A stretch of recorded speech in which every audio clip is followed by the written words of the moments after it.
Real talk, guys. My husband was not the first person I engaged with sexually. So that means I was a fornicator. Fact. Because we have no business being a believer and a child of God and being in a relationship with a non-believer. That bus is going to crash. As long as we don't look at the character, we don't look at how they treat their family, we don't look at their relationship with money, we don't Mama magnified, Mama magnified. Magnified family, what it do? Kalivita, Kilisachamufukeng, also known as Mama Magni. Welcome home, Magnified family. We are back with yet another insert. It is a sit down. If you are new here, welcome home. I hope you make it a stay. And if you are a returning Magnified fam or honey, welcome back home. Guys, we're on the road to 500 stroke 1,423 subscribers. Clap hands for yourselves. Do you know what 423 people looks like in a room where you're standing and you're talking to 423 people? Love it for us. Love it for you guys. Please share. Please comment. Make sure you are subscribed. I actually am now a girlie who checks the analytics. And we are sitting on about 48% of you guys are not subscribed. Okay, so there is still opportunity. Don't pass by, just click that subscribed button so that we grow and do better as the Magnified family. So let's get into today's video. A while ago at the end of January, I came across a very nice, is it a meme or a post or Inge? But when I read it, it said, so this is how we are opening up our video. To all mature women who are 30 plus, meaning in age, right? To all mature women who are 30 plus, please name one mistake you have made in your life so that a young woman may never repeat. What English is this? Okay, so let's read that again. To all mature women who are 30 plus, please name one mistake you have made in your life so another young woman may never repeat. It can be anything. All right. And sure, it left me pondering, it left me thinking, and I thought this would be a nice conversation to have, but I didn't just want to base it off of my experience and, just off of my short life that I've had. Yes, because there's still a long life ahead. So I did share it on Instagram, and I asked my community what their thoughts are or what their mistakes are, because that would open up to more younger women learning from other more mature women or 30 plus women. All right, so I did say I'm not going to share all the ladies' names. It obviously it's a very vulnerable thing to speak about when you speak about mistakes that you made. Some people may have healed from them, some may not have even confronted it.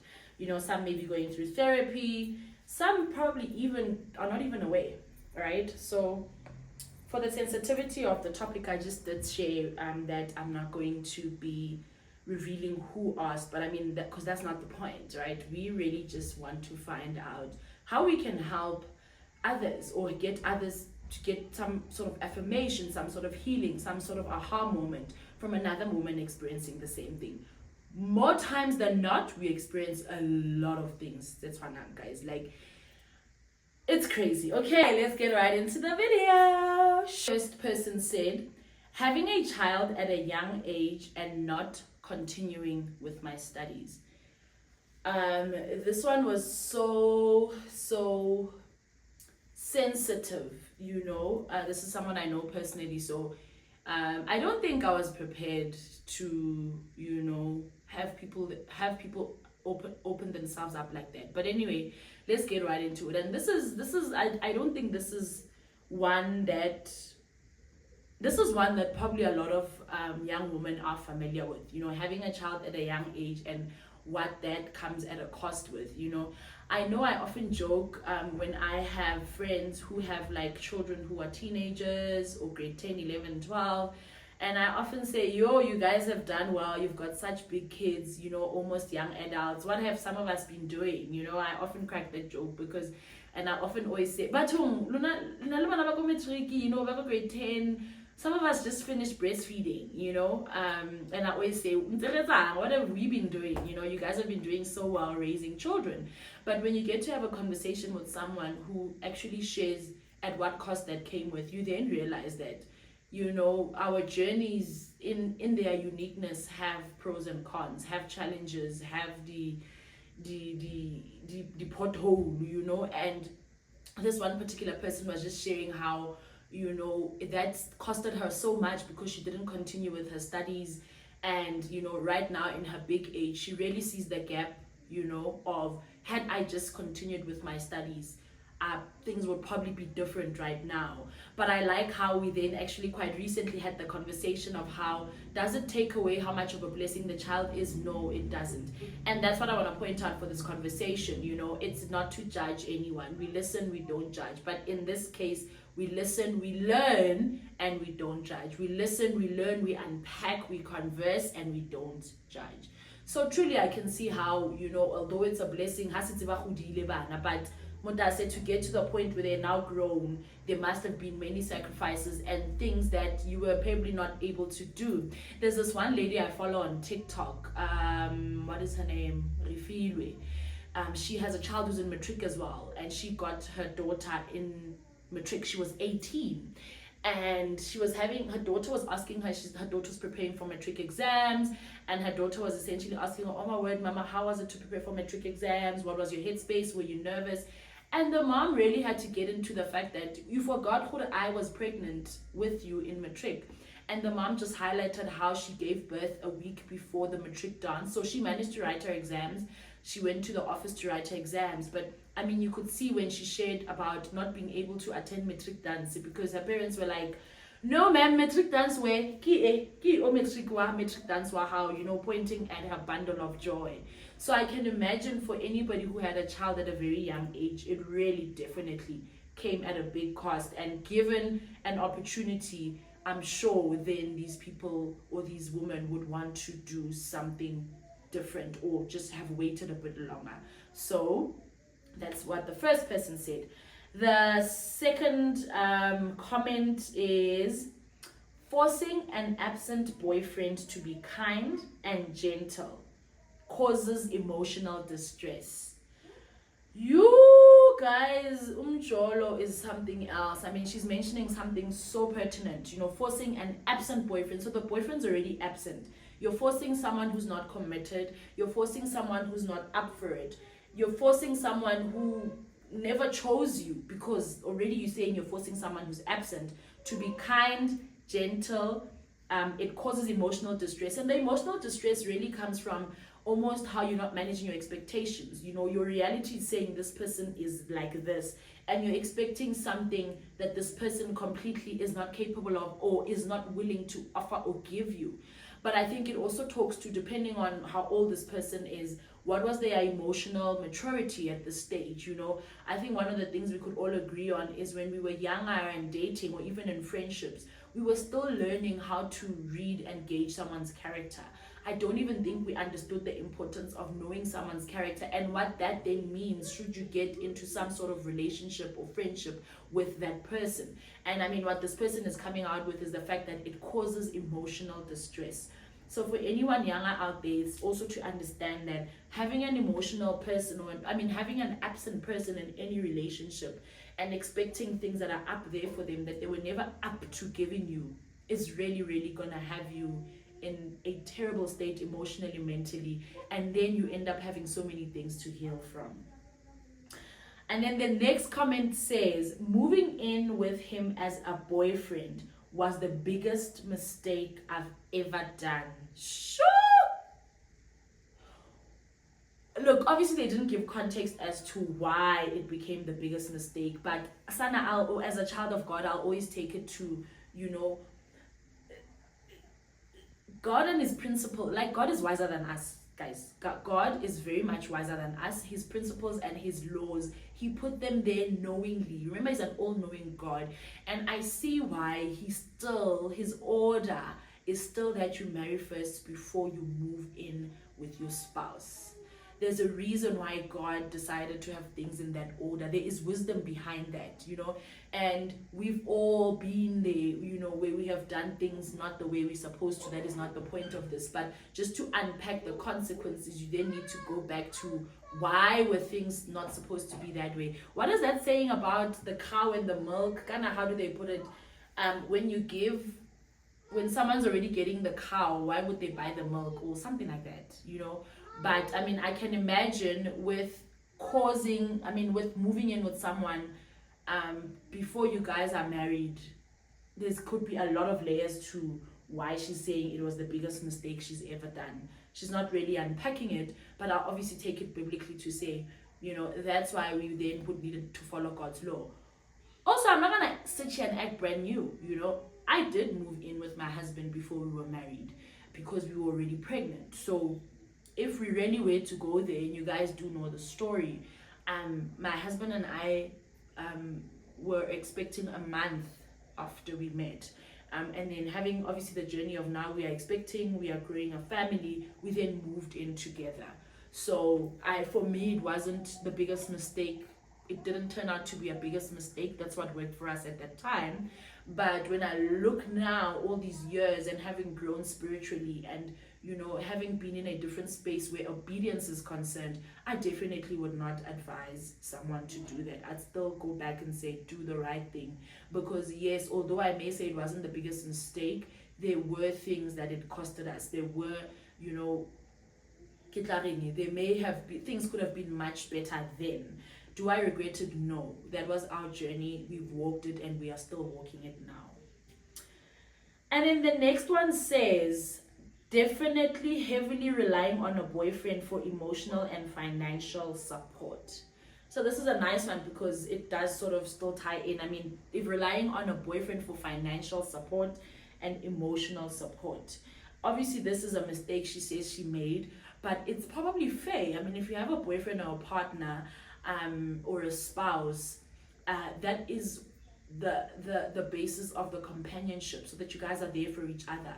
Marriage is there so that we can serve one another. So if it was in the context of marriage, you're there to serve this person, you're there as a destiny helper. So I don't think she was wrong to rely on the boyfriend for emotional and financial support if it was in the context of marriage. But obviously for her, how things turned out, it ended up being a very big mistake. On the financial one though, I will definitely touch on there, because what I am finding is we definitely are living in times where yes, things are tough financially, but I find that there's a lot more women who are not financially independent or don't have an income.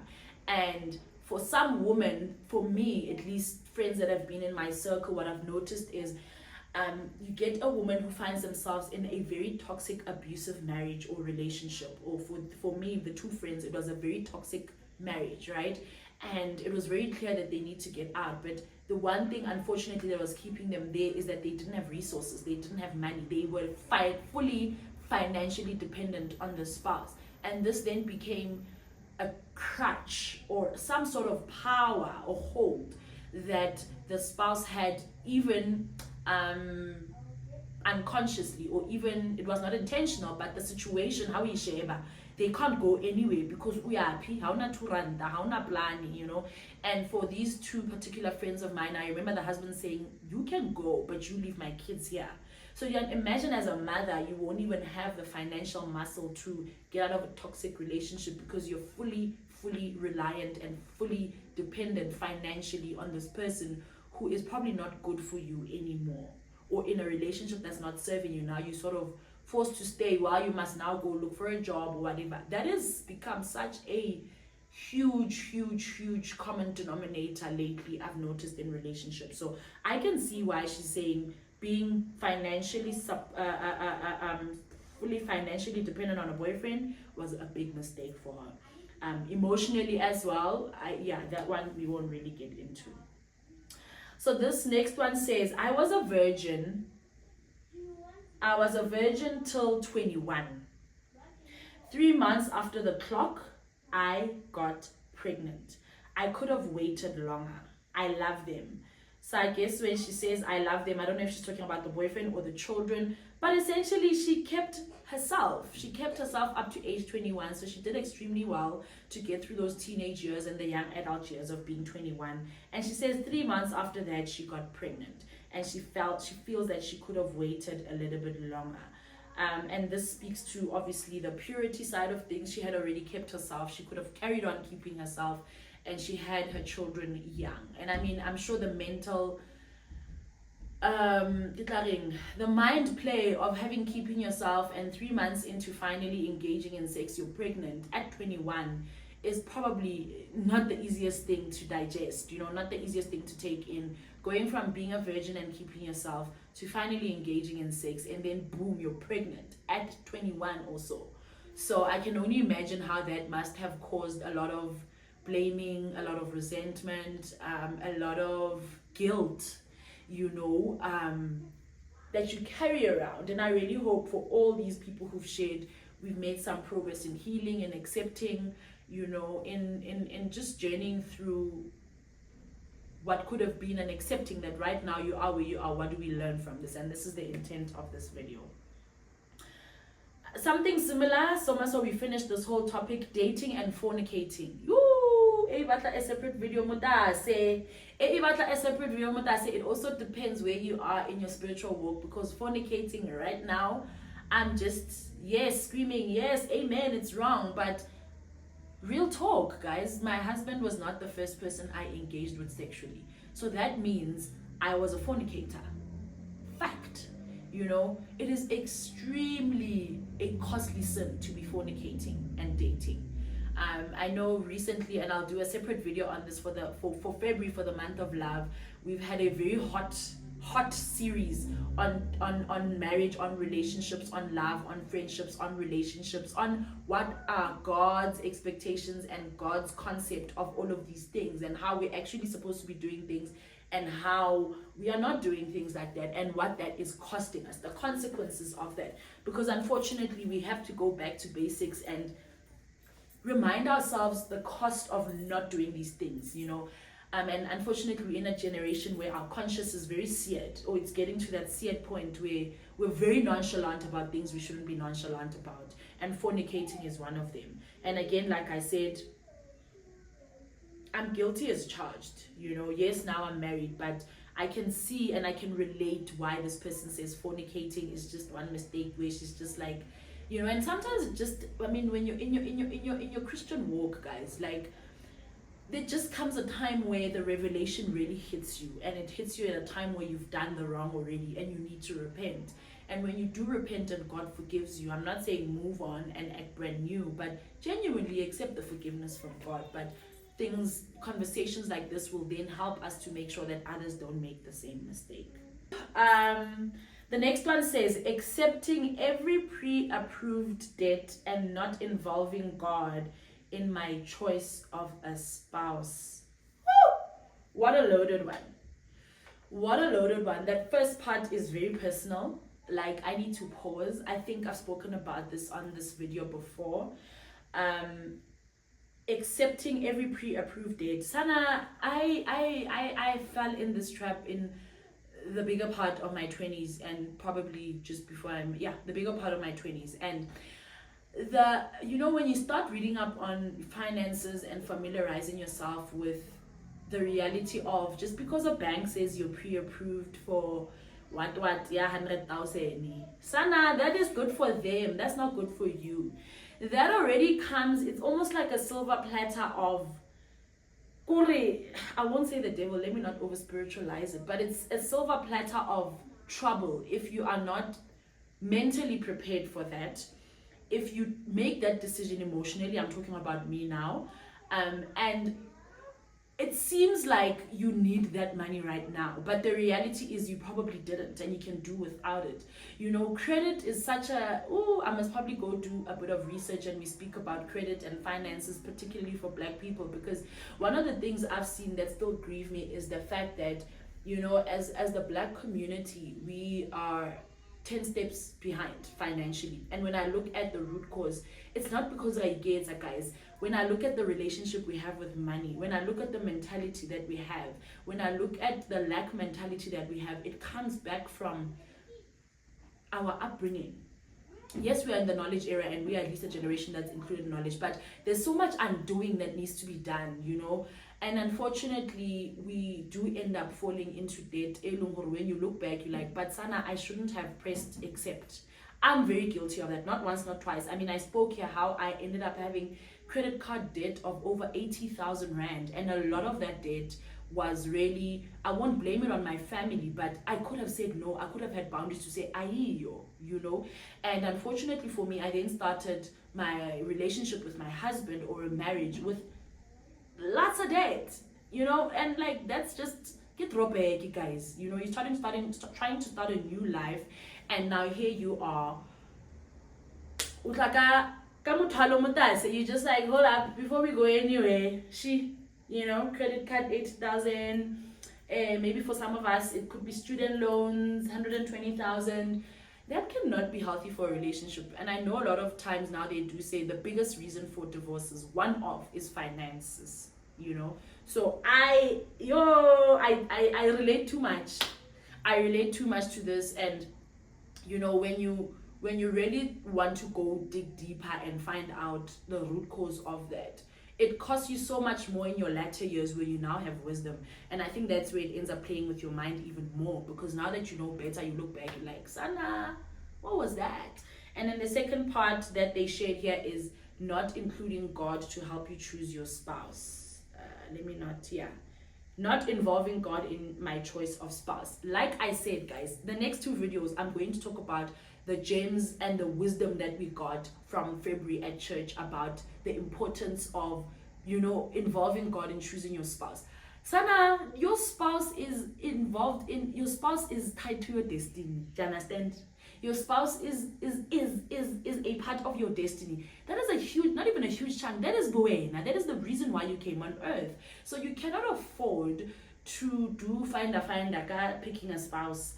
We also learned that you should not pick your spouse based off of preference. Well, what are you bringing to the table? Does he have a six-pack? No.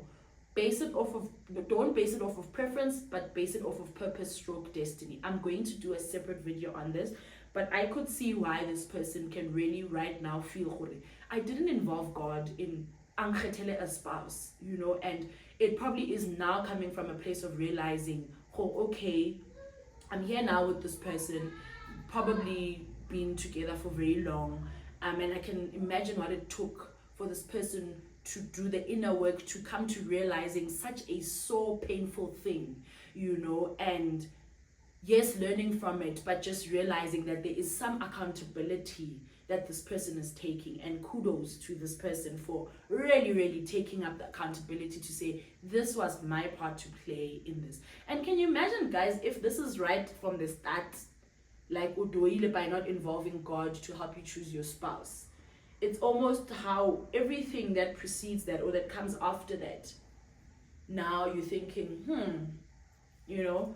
That's why everything, like a spouse, every decision we make, guys, there is ditlamorago. What's ditlamorago in English? There's consequences, good or bad, or everything is a seed rather. And whatever seed is sown, you will reap a harvest. Good seed, you'll get good harvest. And then a not so good seed, you will get harvest. If you guys get me. But I don't want this video to be too long, so I'm going to move on to the next one. Funny enough, these are sort of so similar. The next one says, be cautious of the partner you choose. Don't make the mistake of settling. How fitting after the last one. How fitting, because don't make the mistake of settling. And remember, women, we're not, guys, we are emotional creatures, we are nurturers. So sometimes you're just like, as long as we don't look at the character, we don't look at how they treat their family, we don't look at their relationship with money, we don't look at their education, if that was matters to you, we don't look at their dreams, their goals, their ambitions, you know. There's so many things we don't look at. Sometimes it's just like, but as long as he's here and he loves me, you know, as long as I have someone. That also comes from societal standards. I know there's a part we play in it, but Sana, she said it so well, don't make the mistake Be cautious when you choose your partner. I would rather say be sober-minded when you choose your partner, and don't make the mistake of settling. Keep to your standards, okay? Whoever's meant for you will find you at those standards, Zahahu, and make sure that your standards or your list speaks more to their character than more to what they have in the physical. Cars, money, houses, guys, those things are so, they come and go, and that's why God says, seek ye first his kingdom, and all these things shall be added. Every time I dissect that scripture, I now take material things, so like they're going further down on my list to being important, whether I have them or not. I'm just like, the point is to seek God, meaning in this case, seek God to help you choose the partner. All these things will be added. Look at the character. Are you guys equally yoked? Sana, that's a whole video, because we have no business being a believer and a child of God and being in a relationship with a non-believer. That bus is going to crash.